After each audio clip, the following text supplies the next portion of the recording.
Hello, আমি নন্দিনী চলে আসলাম mini vlog চ্যালেঞ্জের আবার একটা নতুন ভিডিও নিয়ে তোমাদের সঙ্গে।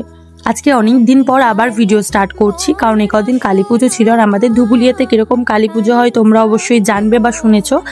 চারিদিকে এত মাইকের আওয়াজ, এত বাজনা, এত বাজি, মানে কি বলবো। এর কারণে ভয়েস ওভার দিতে পারিনি, কারণ ভয়েস ওভার দিলে কপিরাইট আসবে, হয়তো তোমরা শুনতে পাবে না।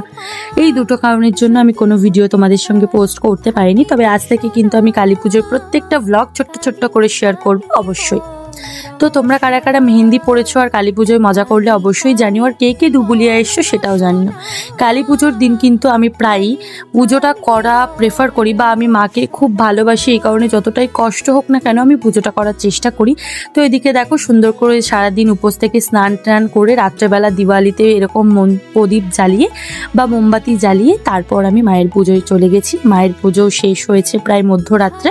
তারপর আমাদের ওখান থেকে উপসীদেরকে খাবার দেওয়া হয়েছিল, তো ডাল ভাত খিচুড়ি খেয়ে আমরা চলে আসলাম। তো আজকের মতো টাটা।